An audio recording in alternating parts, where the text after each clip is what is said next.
ओम गंग गणपते नमो नमः। श्रीमद्भागवत महापुराण अष्टम स्कंद अतः पंचमो अध्याय देवताओं को ब्रह्मा जी के पास जाना और ब्रह्माकृत भगवान की स्तुति। श्री शुक्रवाच राजनोदित मेतद ते हरे कर्म कर्म घन आसनं गजेंद्र मोक्षणं पुण्यं रेवतं तवत्रं श्रेणु। श्री सुखदेव जी कहते हैं, परीक्षित, भगवान की यह गजेंद्र मोक्ष की पवित्र लीला समस्त पापों को नाश करने वाली है। यह मैंने तुम्हें सुना दिया। अब रेवत मनवंतर की कथा सुनो। पांचवें मनु का नाम था रेवत। वे चौथे मनु तामस के समय भाई थे। उनके अर्जुन, बलि, बिंध्य आदि कई पुत्र थे। इन्हीं मनवंतर में इंद्र का नाम था विभु और भूतन आदि देवताओं के प्रधान गण थे। परीक्षित, उसी समय हिरण्य रोमा, वेदशिरा, ऊर्ध्वबाहु आदि सप्त ऋषि थे। उनकी श्रीभु ऋषि की पत्नी का नाम था विकुंठा। उनके गर्भ से बैकुंठ नामक श्रेष्ठ देवताओं के साथ अपने अंश से भगवान बैकुंठ नामक अवतार धारण किया। उन्होंने लक्ष्मी देवी की प्रार्थना से उनको प्रसन्न करने के लिए बैकुंठ धाम की रचना की। वह लोक समस्त लोकों में श्रेष्ठ है। उन बैकुंठनाथ के कल्याणमय गुण और प्रभाव के वर्णन मैं संक्षेप में तीसरे स्कंद में कर चुका हूँ। भगवान विष्णु के संपूर्ण गुणों का वर्णन तो वह करे जिसने पृथ्वी के परमाणुओं की गिनती कर लिया। छठे मनु चसु के पुत्र साक्षु थे। उन्होंने पूर्व पूर्व सुधुन आदि कई पुत्र थे। इंद्र का नाम था मंत्रधूम और प्रधान देवगण थे आप में आदि। उस मनवंतर में हविष्मान और बिरक आदि सप्तऋषि थे। जगतपति भगवान ने उसमें भी बैराज की पत्नी संभूति के गर्भ से अजित नाम का अंशावतार ग्रहण किया। उन्होंने समुद्र मंथन करके देवताओं को अमृत पिलाया था तथा वहीं कच्छ रूप धारण करके मंदराचल की मथानी आधार बने थे। राजा परीक्षित ने पूछा, भगवान ने क्षीर सागर का मंथन कैसे किया?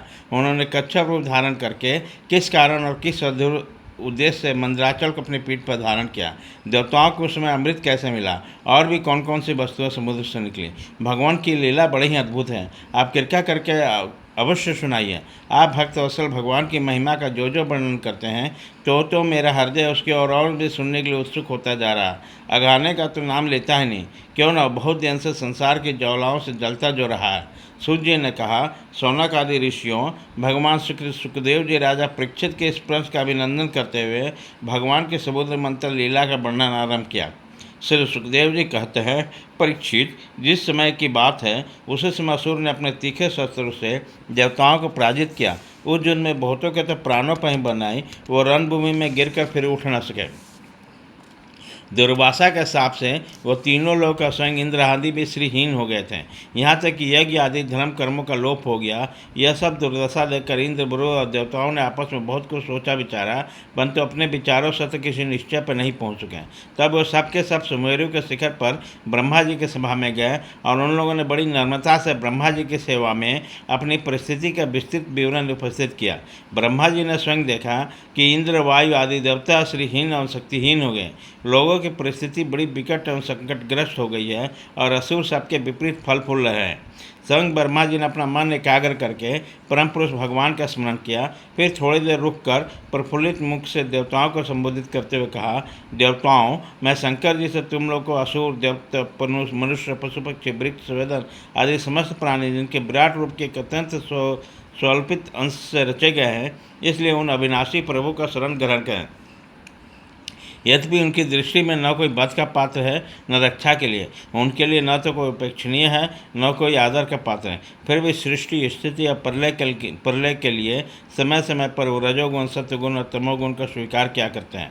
उन्होंने इस समय प्राणियों के कल्याण के लिए सत्वगुण को स्वीकार कर रखा है, इसलिए जगत की स्थिति ही रक्षा का अवसर है। अतः हम सब उन्हीं के जगत गुरु परमात्मा के शरण ग्रहण करते हैं। वो देवताओं के प्रिय हैं और देवता उनके प्रिय, इसलिए हम निर्जनों का ही अवश्य ही कल्याण करेंगे।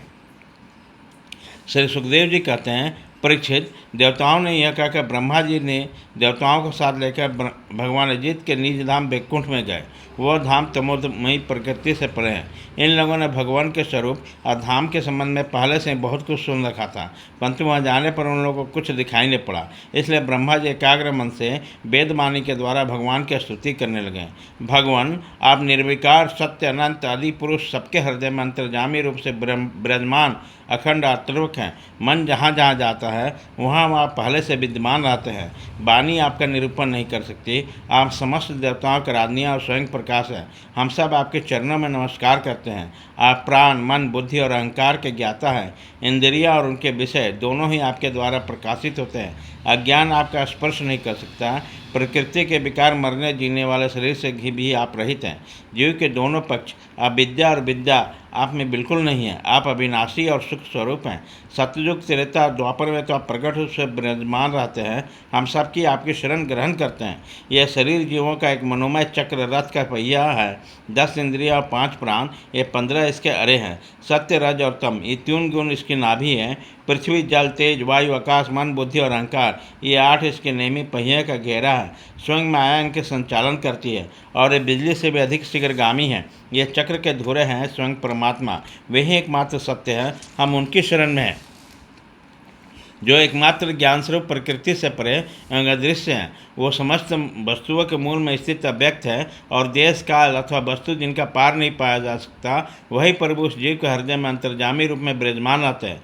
विचारशील मनुष्य भक्ति योग के द्वारा उनकी आराधना करते हैं। जिस माया से मोहित होकर जीव अपने वास्तविक लक्ष्य अथवा स्वरूप को भूल गया है, यह उन्हीं का है और कोई उनका पार नहीं पा सकता।